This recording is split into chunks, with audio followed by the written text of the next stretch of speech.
Welcome to Embracing Infinity, exploring the infinite oneness in the space of love and truth. Host Jennifer Rose is an international spiritual medium, healer, channeler, mentor, and transformational guide. Her focus is encouraging individuals to know themselves within the lens of their divine heart and highest potential, to evolve within the frequency of love and peaceful harmony. Now, here's your host, Jennifer Rose.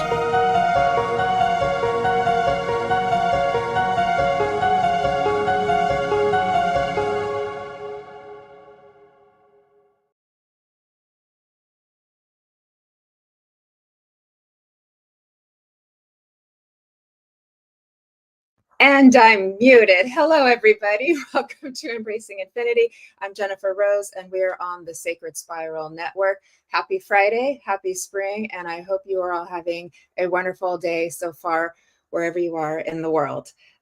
It's a beautiful time to be in a change of seasons, a kind of like a welcoming of new beginnings in. So I'm very excited about that because I love the sunshine. I love the flowers, all of that beautiful stuff there too. So looking forward to a beautiful show with my special guest, Annie Shobe. And she is going to be sharing with us about her childhood near-death experience and all of the beautiful things that we can learn from her story. And again, I hope today finds you well as we are moving into the weekend. I have a couple of quick announcements for you all before we get started. Later this evening at 6 p.m. Pacific time is EVP Explorations with Todd Bates. This coming Sunday is For the Love of Spirit, Sunday Spiritual Service. That is my service that I host and created a few years back. My guest medium this Sunday is Colin Walker, who many of you know and remember. He's been on our show here on Embracing Infinity a couple of times as well. So he will be our guest medium and also be giving us an inspired address. If you would like to attend that and join us, it's a very loving, kind, peaceful space to be in where you can get kind of touched by the love of spirit for sure. Just go to mediumjenniferrose.com and then you can sign up from there.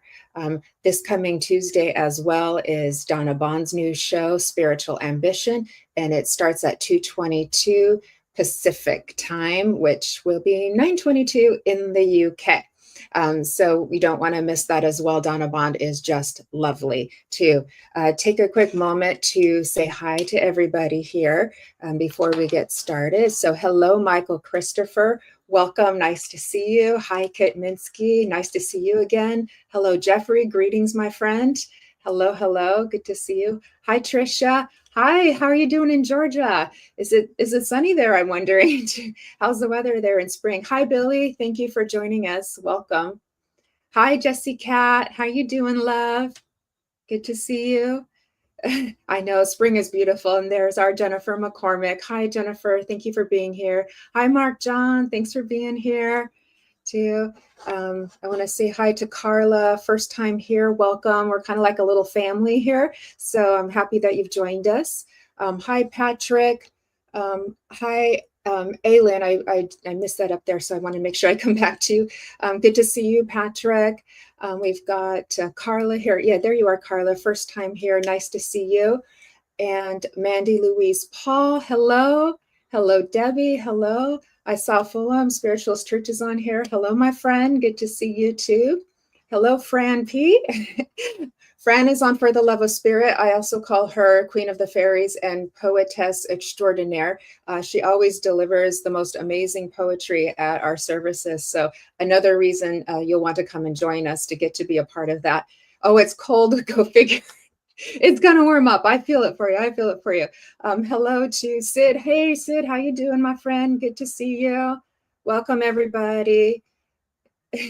Thank you, Patrick. Thank you, Patrick. Hello, Rebecca. Love and light to you too. Beautiful. Thank you for being here. I see Fiona's just joined us. Thank you for being here as well. So welcome, welcome, everybody. Okay. Now I'm going to be bringing Annie on in just a moment. But I was just feeling inspired by Spirit this morning just to do a quick little rundown of what's going on in the planets. We've got a couple planets in retrograde now. We've got Venus and we've got Mercury and retrograde, both of them. So that's kind of a lot for people to kind of like mull through with those energy changes. And with that, we can have obviously our communication and technology affected. I've been seeing a lot of that happen. Also with Venus, this is going to affect our relationships. This is going to affect our finances. This is going to also go into the area of like health and beauty as well. And we're kind of right at that midpoint because it's a 40-day and 40-night cycle. Imagine that too. So it's at kind of a hot spot right now. So this would be a good time to just really stay grounded, practice self-care. This may not be the time to go change your hairstyle radically or get a tattoo because you might regret it in 20 days from now. So maybe hold off on that. Be careful with finances, be mindful, be kind and gentle with each other, all of those people that you have your relationships with, extra tenderness, extra love, self-care, these kinds of things. Just remember there's a light in everybody, and everybody has a beautiful, sweet child inside of them as well. So I just felt inspired by Spirit just to give that little gentle reminder to everybody. So if you're wondering kind of why things are feeling a little wonky or why you're feeling extra sensitive, we're in a hot spot right now. A week from now, it'll start to be a little bit softer as we move from Aries into Pisces. And then by April 12th, we are out of that retrograde as well. And we'll probably move into a new one by then. So there's always something, everybody. But I did a little research on that, wanted to share it with you. And that can hopefully give you a little sigh of relief to kind of understand what you might be feeling with the energy. So always good to do the grounding, always good to do the self-love. And remember that you can transmute anything that you feel within the energies around you or within you as well, if you go into that beautiful, loving, higher space that we all can access. With that, thank you for listening. I want to say hi to Karen Gibbons. Hello, thank you for joining us. Thank you, Ann Iva, for joining us as well. Good to see you. Miss Evelyn, hello. Okay, I'm glad that was helpful for you, Evelyn. Hello, Julie. Nice to see you as well. So thank you, everybody. A 333 and 321 portal today. Oh my goodness. So, yep, it's a hot spot today. So, everybody, buckle your seatbelts, stay grounded, self-love, kind and gentle with each other. This is not the time to do the he said, she said kind of stuff. Let's just hold each other in love and grace. Let's walk with grace. So, with that, so excited to have my beautiful friend Annie on, and we're going to have a lovely discussion here today. We welcome your comments and we welcome your questions. This is a beautiful space of growth and learning and love and togetherness. So with that, let's please everybody welcome Annie Shobe. Hi, Jennifer. Hi, everyone. Hi. Thank you. Thank you for being my guest today, Annie. I'm so happy that you're here with us. My pleasure. My pleasure. In this wild astrological year that we have going. They just popped on my wall when you said that. They just did a little tap. At least Spirit has a sense of humor, right? At least and it's important that we keep ours too. Yeah, very true. That's very helpful when we can just kind of pull the awareness back a little and just kind of look into it almost like it's, there's a show going on, the greatest show on earth, right? And we just kind of look into and just, kind of have a little chuckle about it because, in the end, we're all going to end up where we're supposed to be. It's so true. In yoga, they call it like being in the observer or in the witness state. And it is just so important to pull back and not get overly engaged in the drama. Yeah, I try to practice that as much as I can, and the magnetism of duality is so strong. It takes a lot of like continual practice and grounding and mindfulness to kind of get back into like the observer part too, where you're just kind of like looking into it and holding that space with kind of like compassion and everything too. So we're getting better every day, right? It's true, and I always say, I have a friend, and I think she's on RG, and she's the one that, like, I can just call up and just say, blah, blah, blah, blah, blah, blah, blah, everything's awful. And then it's like cleared. And so, like, if you have one friend that you can sort of do that with, that you can help clear each other and then move forward, it's helpful to have that too. Yeah, I so agree.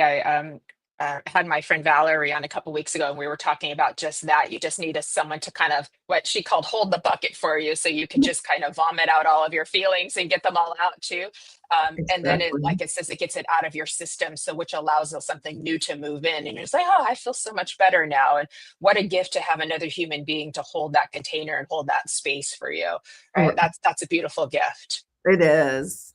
It's a noble role to play. I agree. I For agree. sure. I so agree. So great. Want to say hi to Tanya and Dominic, who's joined us as well. If I've missed anybody, I apologize. Gail and Kendra, thank you all for being here too. Occasionally, not everybody's comments makes it into where we're seeing them. So please know I love you. If you haven't heard your name called, please know I love you and I'm giving you my hugs. Hi, Danielle. Thank you for being here. Annie, I'm going to go ahead and read your a little bit about you for everybody so they can get to know you better too. Thanks. So all right, here we go. So Annie Shobe, also known as Nancy, is an inspirational medium, author, public speaker, and photographer.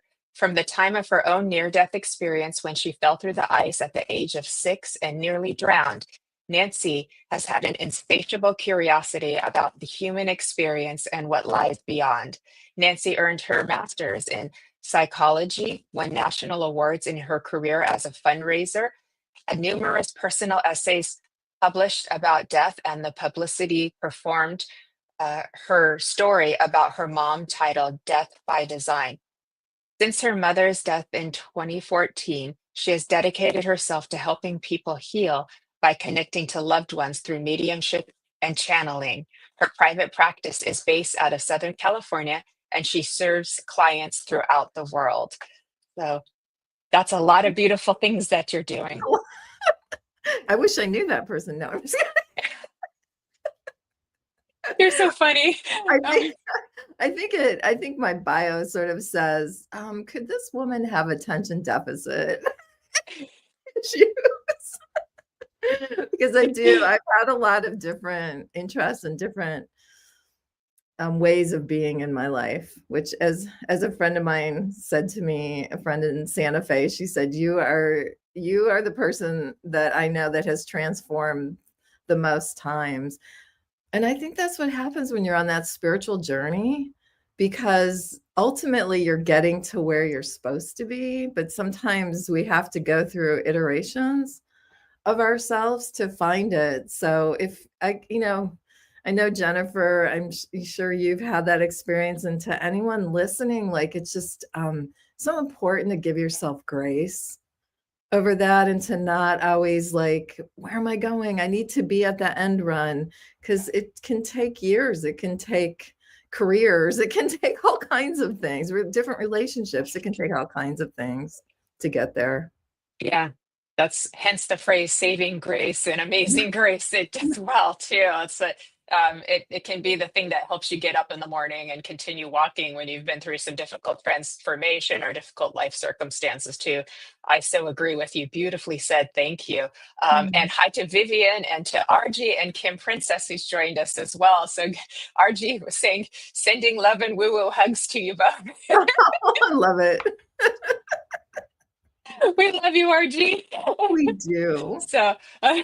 I'm blessed to have known you for several years now, and you've come onto the service, and you're a very beautiful and bright soul, and I know that has come about. That's who you are as a being, and then all of this transformation that you've gained throughout your life just has continued to show more of that and unfold that for you. So thank you for just being you, first of all. So that's a gift. Thank you. Thanks. You're sweet. Thank you. You're very welcome. You're very welcome. How about we talk about your near-death experience? And yours is a bit unusual because you had yours at a very young age. I did. I did. I always have to take a pause before I talk about it, because it, I think at least in the spiritual world, we talk a lot about near-death experiences, and it becomes almost rote, like, oh, I had this experience, and it's like there's so much depth to it, because there's so much sometimes people talk about it and sometimes people don't, like the trauma that comes with it too. Like where, like you listen to somebody and it's like, oh, I was in a car accident, but it's just comes across as, oh, I was in a car accident and then this happened, but like wrapped within that experience is a lot of trauma. And I'd just like to say that I guess I never realized how much had been wrapped, how much trauma had been wrapped into my experience. So I grew up in Michigan, which is cold, as everyone knows. And I grew up with two older brothers, and they loved to play ice hockey wherever they could. We were a big ice hockey family. I was not, but they were. And my father was involved in ice hockey. So we went to a friend's house and they had a river. So they had the house and then there was a hill and then there was a river that ran by their house. And my brothers were out playing ice hockey with some friends on this river. So me being the probably ever curious person that I still am to this day, and I just remember, and remember this is a 6-year-old memory, so like it's trying to put the pieces together sometimes. But I remember, I don't know if anyone else has this experience, but when you live in a place that has cold weather, if you put wool on, I didn't realize, like, I had a slight allergy to wool, and whenever you get hot, it starts itching. And I just remember being in with my mom and her friend in their house, and I was itching, like my wool sweat, like I started to itch, and it was like, I just want to go outside because I want to stop sweating in this wool, this wool sweater with, I don't even know if I had like a little t-shirt on underneath. So my mom said, go on and, go ahead. She opened the door for me, and I was in a snowsuit, which in those days, which is 150 years ago, we have these like big snowsuits with little clasps, and they would clasp the mittens. So you would have your mittens on and your mittens would be like clasped to your jacket. And then I had like the red, I call them rubber ugly boots that little kids wear. And then I think I also had my hat, the little hat on and tied. And I went down to the river to watch my brothers play. And, consciously, that's all I remembered for years, was that moment of being on the riverbank, watching my brothers play hockey. And then the other memory I had is like sobbing hysterically, and my mom's face being in shock.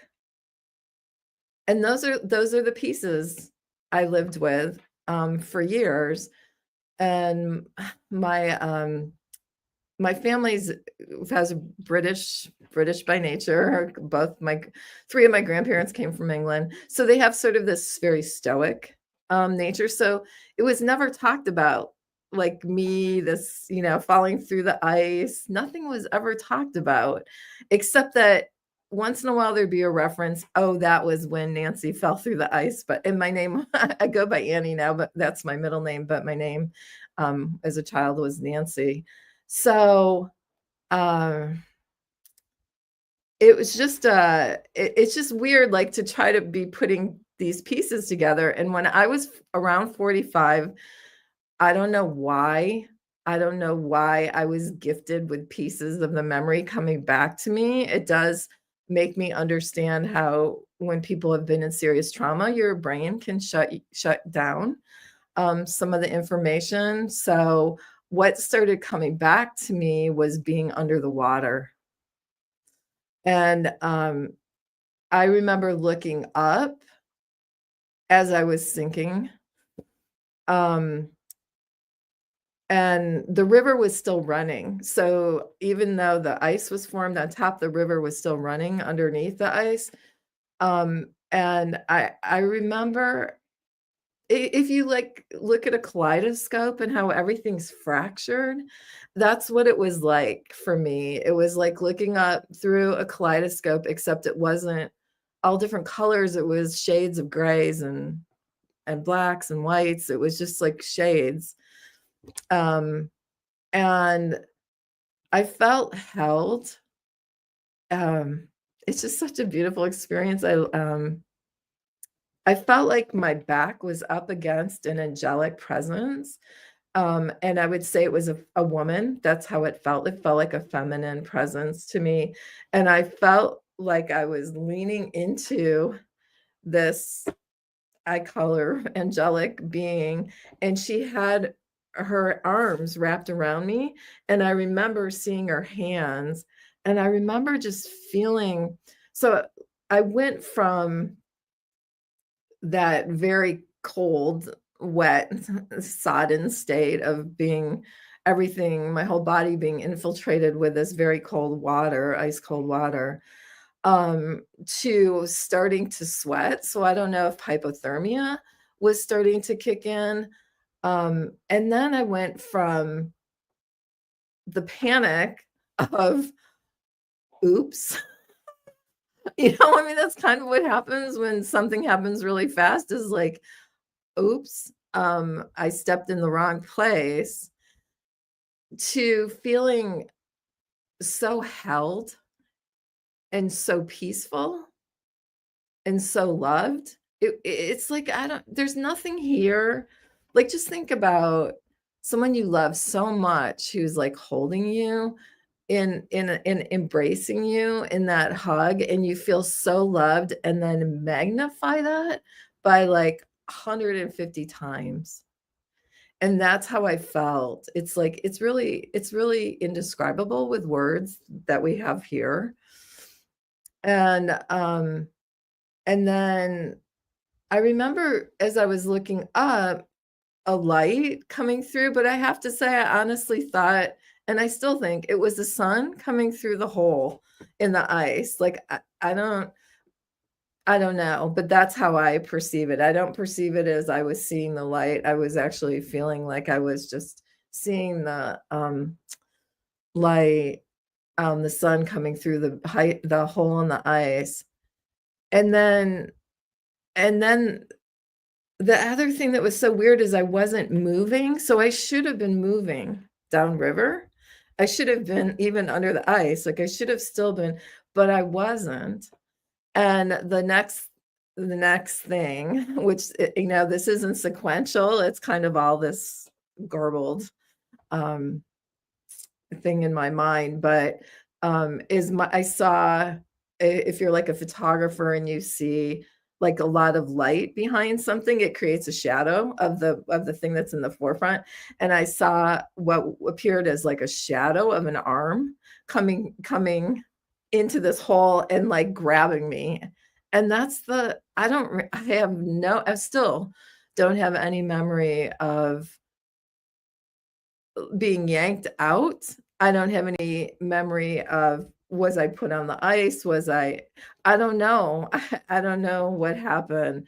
Thank God my oldest brother was aware and saved me without going in himself, because it's really common for somebody trying to save somebody who has fallen through the ice, where the ice cracks and then they are lost too. So he maneuvered that, and I'm ever so grateful for that. He will not speak about the experience. So I've never been able to get his side of what happened. So all I know is the one time when he did speak of it to his wife, she said he was just sobbing. So I don't like, I would love, my curiosity would like sort of, I'm like a detective. I want to put everything together. And I'll, I guess by the grace of God, I'm just given what I can handle when I can. So it's, yeah, there's just, and now like looking back, in life. One time my sister lives in Seattle, and one time I was visiting her in Seattle, and we went shopping, and we went to Urban Outfitters. This was years ago. And they had like it was like a 2-story window that was the front of their store, and it was shattered glass. And I remember my sister's like, I'm gonna go in and shop, and she was taking kind of a little bit of time, and I just sat there. I mean, now I think about it, I must have looked so weird, but I remember just sitting there for like the entire hour. She was shopping, just looking at this glass with all the fractures. And when she came out, she's like, "What are you doing?" And I'm like, "This wall, it's just so fascinating." And she was like, "Okay, like, time to take you home or get you a cup of tea or something." But but now I realize it was bringing up that memory of Right. being under the ice. I mean, the closest thing that I can, not that anybody wants to experience it, but is either looking through a kaleidoscope or, like when I was a kid, my grandfather used to give me his prescription glasses that were pretty strong. And so everything seemed kind of wavy and out of place. So that was another, like that's like another experience I've had that sort of simulates that same experience of what it looked visually to me, but just this angelic presence. And I used to do some work with Raymond Moody, his assistant. And anyone who hasn't heard of Dr. Moody, he's phenomenal. He's getting quite up there now. He was the creator. He's a psychiatrist who actually kept coming across the experience of NDEs. And so he actually started writing about it. So he was the first person that coined, as far as I know it, he was the first person that coined that. So I knew his assistant. And so I was helping them on a volunteer basis with something. And she said to me before I started working with them, she said, "Could you describe your NDE to me? I want to hear," because they're very curious about NDEs. And I told her, and I said, "I just really remember this like feminine being's hands."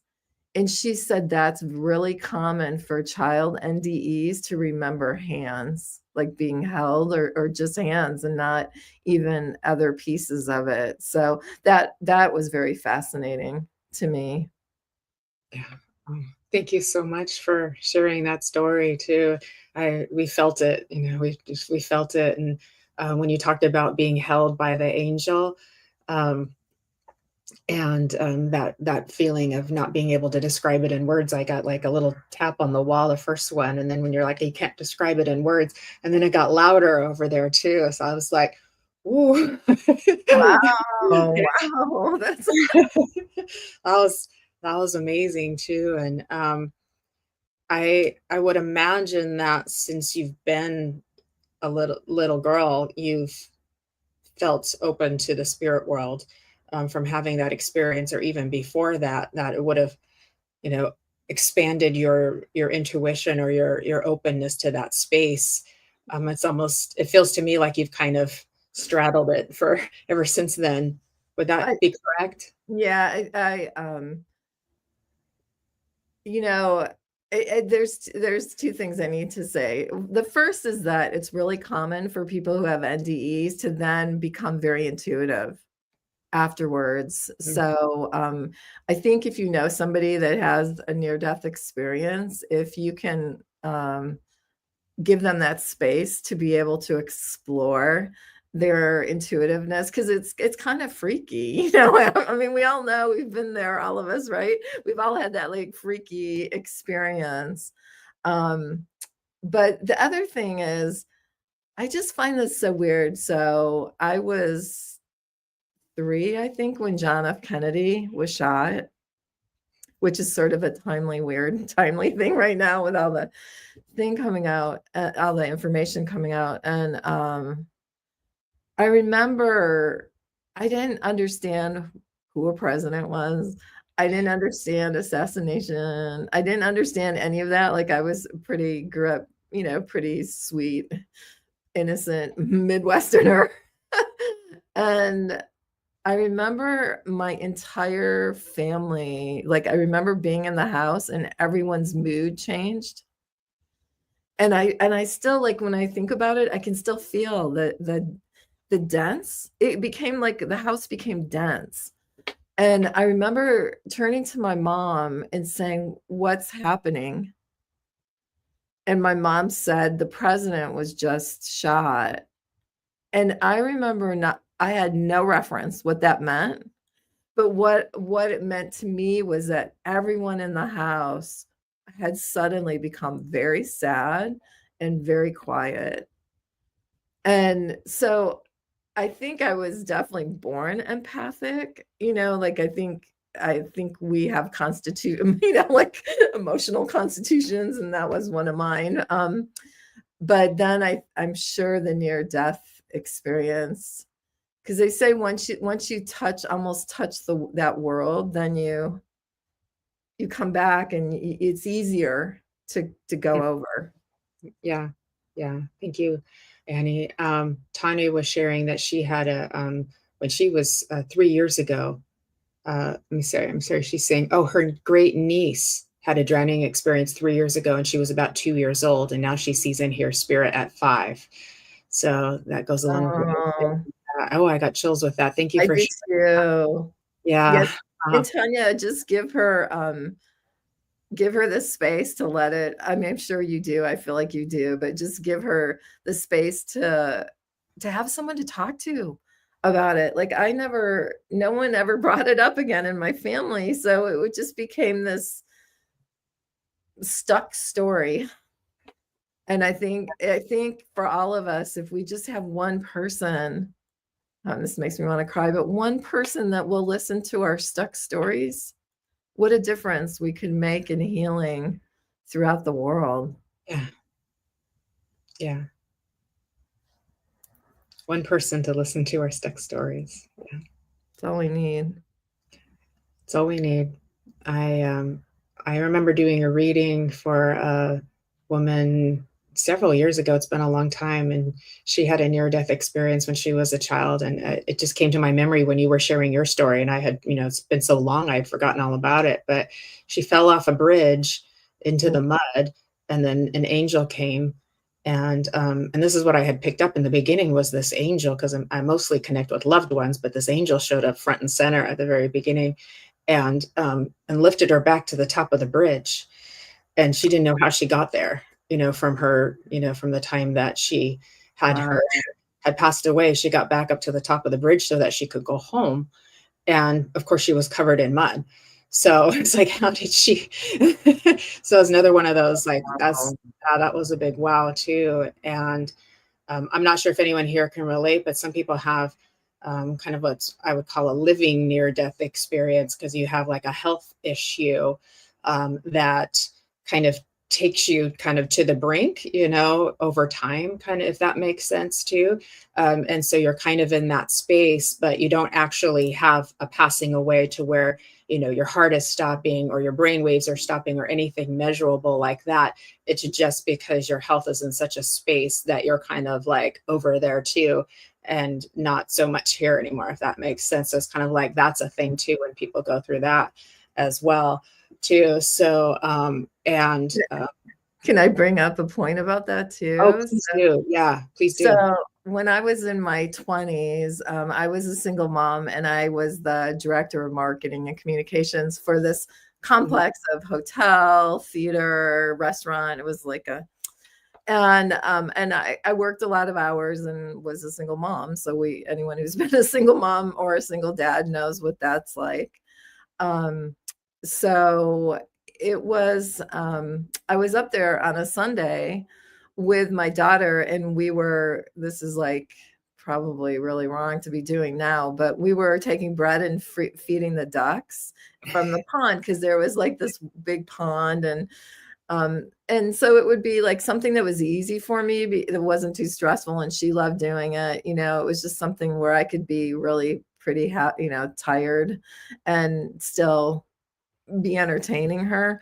So we were sitting there and she was feeding the ducks, and this man walks up to me and he said, he started talking to me, and within like a minute or two, he said, "You work really hard." And I said, "I do," but it was kind of like that. How does he know? Like, I don't know this guy. How does he know I work really hard? And then he said, "I'm really concerned about you." And I was like, okay, this is like, it's like strangely interesting and strange at the same time. It was like this two-edged sword.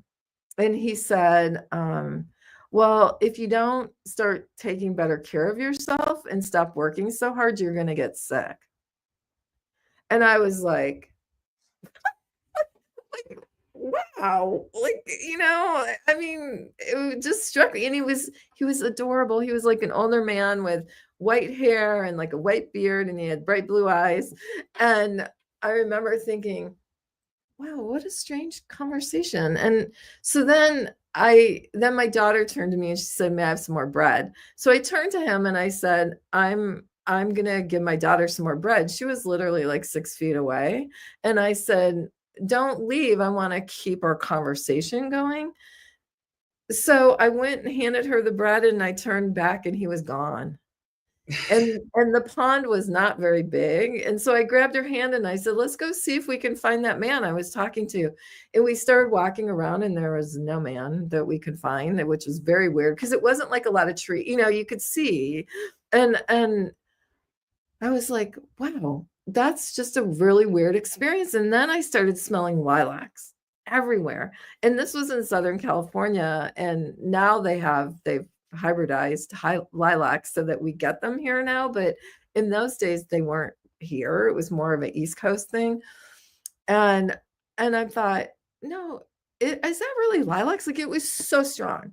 And then there was night blooming jasmine blooming just off to the side. So I'm like, no, that must be night blooming jasmine. And I went up and smelled it, and I'm like, no, it's the lilacs. It's definitely lilacs. So I went home, and I've always been a journal keeper, and I wrote in my journal the experience because it was just so odd, like this man who knew me, who I didn't know. So about 8 years later, I still work like I did before, and I got sick with autoimmune thyroid disease. Then a couple years after that, I was reading George Anderson's book. I think it's called Lessons from the Light. I can't remember anymore if that's the title. And in the book, he said that whenever deceased people come to him, he smells lilacs. And I remember reading it, and I was like, and I told my husband at the time, I'm like, read this, because he knew this story. And then, so I feel like it was another angel some sort of, real ancestor who I didn't know that came to me. But a couple, like a year ago, I have all my journals packed away in the garage, and I was like, was that real? You know how you start I'm from a very scientific family, so we always like are, you have to have the analysis of everything. So I'm like, okay, I just really want to double check if that's real. So I went through my journals and I found it, and his name was Hal. I didn't remember that, but in my journal, I read this man and his name, and he told me his name was Hal. And I'm like, okay, Hal, wherever, wherever if that was just your one job to try to wake me up, or if you are always with me. I do feel the presence of the female angel that was with me. I've felt her off and on my entire life. So, but Hal, not as much, but I do believe, and I'm sure most people do, that these people come, and presences and beings and incredible people come to try to help us and give us guidance and wake us up, which Hal didn't do. I mean, he tried. I didn't listen. Yeah, I can relate, because what I would call my living NDE was, and thank you for sharing that. And yes, please give the ducks vegetables, fruits, or duck food if you can. the bread is not so good for them. No, it's not. I'm We a duck didn't know lover, so that. We didn't know that. I know. I'm a duck lover, so I learned that too. Go buy duck food from the feed store, or give them lettuce, things like bugs, things like that. Real things. They need proper protein, or they get what's called angel wing, which is not good, where it's sticking out permanently and they can't fly or swim properly Oh. without proper nutrition. Yeah, I know. I'm a duck lover. Oh. But for me, because it was I had anemia, and that was like my thing, because my numbers got so low. But because I was also spiritual, I just attributed everything to that. And I had people saying, you should get that checked. You should get that checked. You should. And I wasn't listening. Like with Hal, the same thing. They're like, I don't think it's normal for you to look that dizzy. Like, you should get that checked. Finally, I did, thank gosh. But then I realized why I was so connected to that. I was like so connected with that. And so I highly recommend everybody takes care of their health. That's why I'm such an advocate of it these days too, is it's important as well. But I'd like to get to a couple of our guest comments here too. And if I may say hello to everybody who's joined us since we began. If you didn't catch the beginning of Annie's story, please go back and watch the replay. And if you would also, I forgot to say earlier, hit the little reaction button, the little heart button on the post. It will help more people see it and want to watch and recap too. Share, subscribe, tag your friends. Thank you. I appreciate that too. I'd like to go to Ellen's comment. There she is. When her father died, yeah, okay. When her father died, I didn't know before entering his building 4 floors down. I heard the silent. I knew immediately that he was dead. No one I know understands what I mean by hearing the silence. Do you understand it? I think I understand it in relationship to like the JFK story, where I don't know who came up with that incredible saying, but silence can be deafening. Yeah. And I think that's what happens. And when we have the understanding soul wise that somebody's passed, because there's so much emotion that comes with it. Yeah. So, yeah. And also, there's a group here. I live in Santa Barbara that actually does, it's called Shared Crossing Project. And it's kind of taking Raymond Moody's work the next step forward. And the man who started it is William Peters, and he works with like researchers. So they're doing research to back it all up, but just about a shared crossing experience. A lot of us, when somebody dies, whether we're with them or we're not with them, we often will have a shared crossing experience with them. I know that, I would assume that's kind of what you had too, is that, so we kind of go into that vortex, that alternate space with them. I know before I've seen some people pass, I've seen their souls leave their body before they're dead. Like they can be, technically alive for a couple more days, but I've seen their souls like lift up out of their body. So, there's just, some people, room shift shapes, like the room will all of a sudden turn into this weird space. Yeah.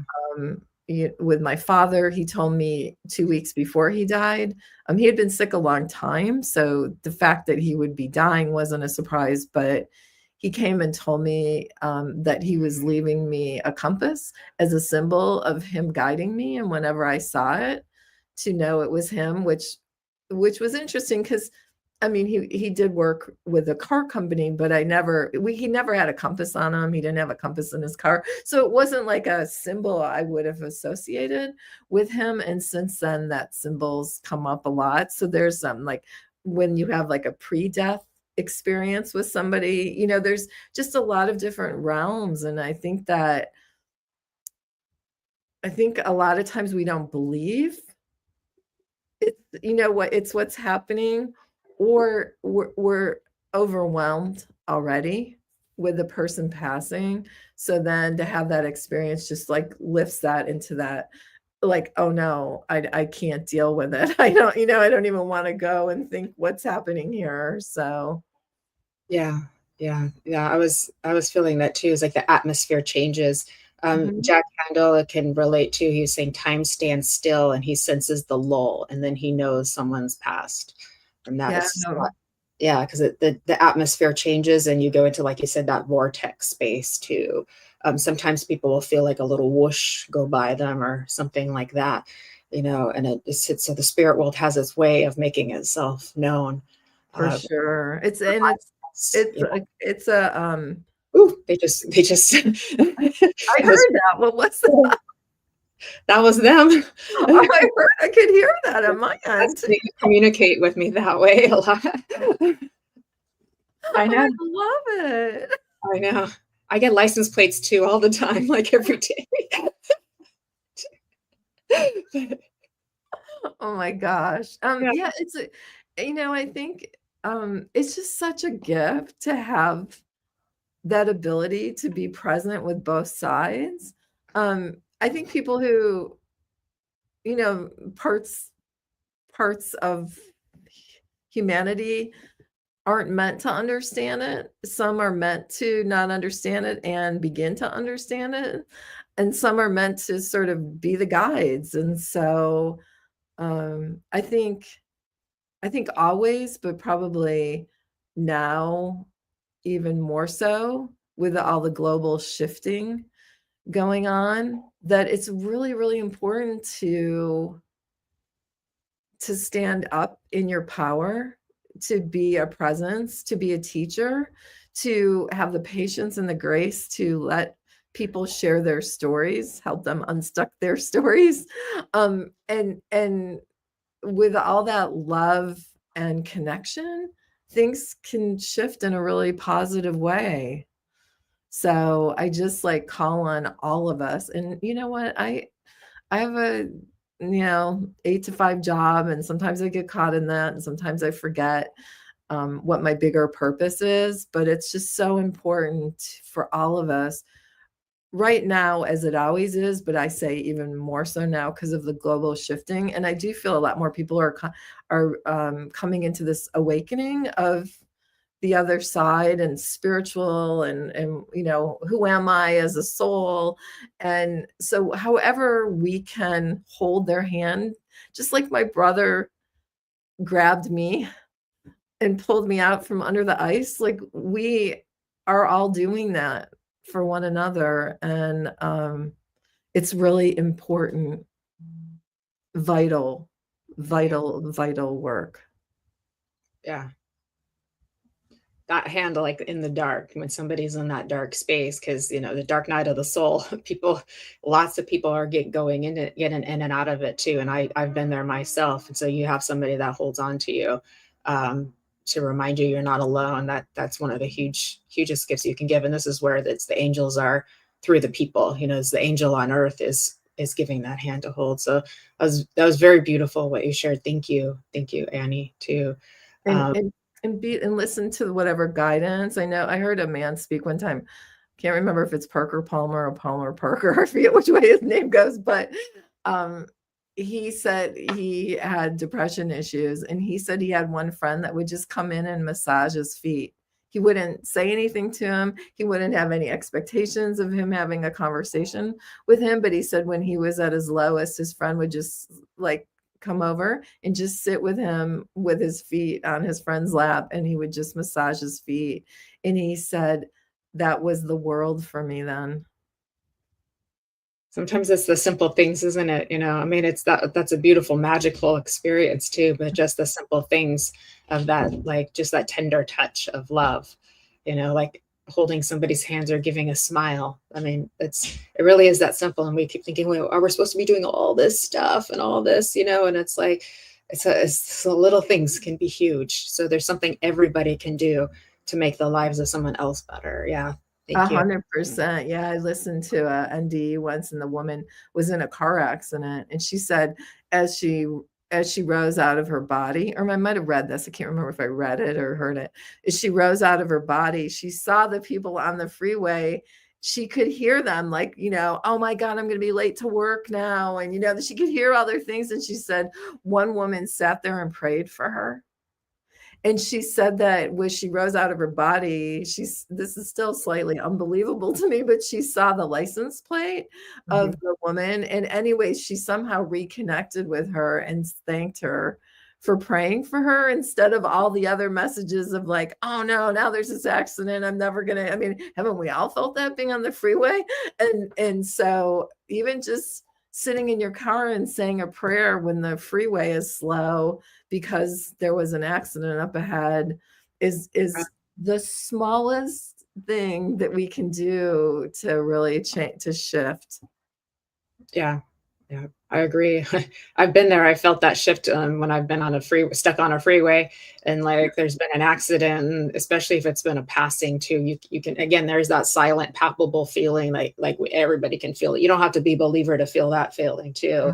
And it's that makes me think too, because that soul is, probably aware of all of the thoughts, right? Too. So that prayer that's healing. Yeah, that's beautiful. Makes a difference. Yeah. I wanted to pull up Jennifer's comment too. She's talking about Jennifer McCormick. Deidre, if you could put that up at 1241.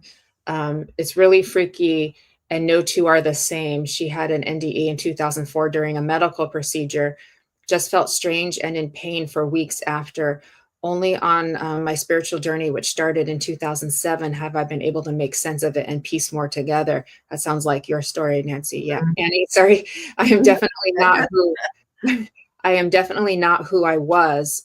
I've lost my mom 7 years ago and my twin flame just over 2 years ago. So grateful for my intuitive guidance and where I am today, despite the pain and trauma I have gone through, to still be here.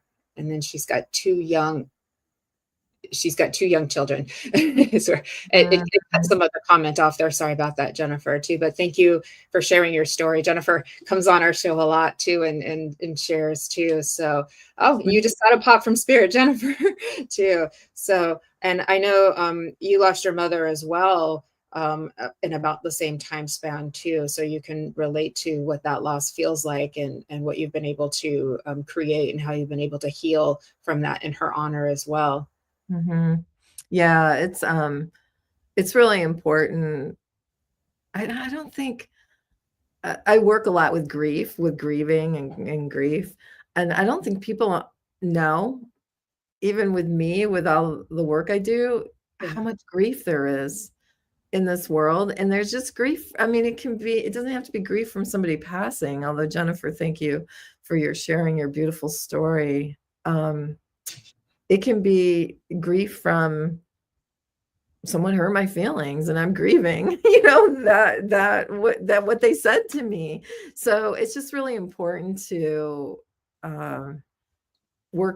help work through your grief too, because I always say we don't end up going back to who we were when we have these experiences. We create a new us. We have a new beginning.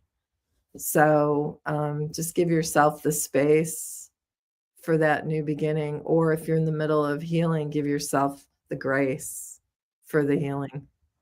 Yeah. Amazing Grace. Maybe we should listen to that later. Well, actually, both my names, Nancy and, so this is how I always laugh at this. Nancy is derived from the name Anne. So I always tell my parents, I used to tell my parents when they were alive, great, you guys named me the same name twice. But both of them mean grace. So I don't know if that means I'm hexed because I have two of the graces, or if it's a good thing. I think it's a good thing. I think it's a good thing too. So that's so beautiful too. I wanted to acknowledge, I know we're getting a little close to time, but I wanted to acknowledge Tanya and Alan real quick too. Again, Tanya's saying, in the middle of a search for a woman in her town who was murdered. Her journey started 1.5 years ago. Now sense and feel them touch me. I've heard them speak out loud. I've missed my own family and then was placed in this world unexpectedly. Never met her, never in a million years would have imagined this. So yeah, more more Fascinating. spiritual experiences. Yes, thank you for sharing, Tanya. Yeah. And then Alan was also commenting what you said about the soul leaving the body. I remember when my grandmother died that night, woke up and saw and heard her. She was standing towards me and waving and said goodbye with the most happy voice and feeling. I took a screenshot in my phone to remember the time. My mother called me in the morning and told me that my grandmother died a couple of hours after she came to me to say goodbye. Wow. Thank you Wow. for sharing that too. Another beautiful story. So, I mean, and I think it just reminds me that these like little miracles and these things that these unexplained things that you can't explain happen all the time to so many people. And if that isn't a reminder that the spirit world is here with us and that we are spirit, I'm not sure what is, it's like we're so connected. Yeah. Yeah. We are so connected. And I just wanted to just Please. remind everyone to like offer yourself the space to be with spirit, because I think especially in Western culture, it's like, how fast can I go? How, I got to get this done and this done and this done. We're in such a productivity cycle. And I just offer you like, get up 10 minutes early, and which some people are like, oh, no way, but 10 minutes can just start your day, with checking in. Or I love the music out of Africa. I always have. I literally saw the movie 10 times in the theater when it came out. That's like pathetic, but it's true. And so now before I go to sleep, I play out of Africa. I play a 15-minute segment of the music from it. And it just puts me into this beautiful, peaceful state, where messages can come through, or where I'm just relaxed to just be open. So just a reminder to gift yourself that. Yeah. Thank you. Thank you, Annie. Yeah. You're so beautiful. Oh, well, this is really funny, Jennifer, but my angel looked a lot like you. Well, thank you. Her name's Isabella. She did come through to me with her name, but yeah, like she had like long blonde hair and just shimmered, and so very, very similar to you. Thank you. That's a very generous compliment. Thank you. Oh, Deirdre, if we could put how people can find Annie, how our guests can find Annie, if we could put her links in the comments, I'd so appreciate it. Deirdre is filling in for Kelly, who's on travel, working in Oregon this weekend. So I want to give her a shout out for taking good care of us here today on the Sacred Spiral Network on Embracing Infinity. She's very gracious to do so. Thank you, Vivian. We are also so deeply loved. Yeah. Mm-hmm. Yeah. We forget how loved we are. We forget in the humanness of everything, that spirit loves us so much just the way we are. We're just perfect and beautiful just the way we are. And if we can be that for each other too, love somebody for all of them, like what a gift that is. So I think we've touched on some incredible beauty here today. So I want so gracious and grateful for you for your gracious time today to spend with us and share. We feel you, like I feel the spirit. So I'm just like, oh, thanks, Jennifer. Thank you. And thank you to everyone. Thank you. I really appreciate the invitation and the time. And I appreciate all of you giving up your time too. And keep doing the work. I'm rooting you on. I'm rooting you on too. I didn't even get to talk about your photography or your writing, so maybe we could come back together in the future and do another show, because I was all excited to talk about that too, with you too. Is there anything coming up that you'd like to share with us? Well, I actually, I also do some spiritualist services. So I have one come out of the UK on Thursday. It's called Seaford Spiritualist Church in the UK. So that is at 11, when we get this time right, 11, well, it's actually 12:30 because they don't have their time change yet. So it's 12:30 Pacific time. And then I will also be on Harmony of Spirit on the following Sunday, which is 10 o'clock That is in the US. They're based out of Illinois, and it's at 10 o'clock on Sunday. So I have both of those, and love to invite you if you want to even just reach out. And I mean, I also do mediumship readings, but even if you just want to reach out and tell me your near-death experience or just something that's spiritually important to you, please, I'm available for all of you. Oh, thank you. Thank you so much. And we're blessed to have you on for the Love of Spirit back in January. So yes, Annie is an excellent medium too. So I highly recommend I know Seaford, Robin Hodson is the president of Seaford Spiritualist Church, right? Too. Yeah. So that's going to be a lovely service. Yeah. Yeah. And Yeah. beautiful, beautiful. So thank you for sharing that with us. And let me know, because I have so much going on. I might, the dates might get off of me too. Let me know, because I really like to attend. So thank you again, Nancy. And thank you everybody who has joined us here today for your time and your love and your positivity that you always bring. I'm very grateful for each and every one of you. Please have a safe and blessed weekend. We will be back on Embracing Infinity next Friday. May all of this love and healing space that we've been in be infinitely multiplied and spread across our planet, so that every being of consciousness can feel loved and seen and heard and cared for. And we do wish for more peace and food and shelter for everybody, especially our kids, especially the children. They need us the most. So with that, everybody, please live well, love well, and love you well. And I got chills with that. So it's been a beautiful time together, and we will come to a close. So thank you again, Annie, and goodbye, everybody. Have a Thank beautiful you. weekend.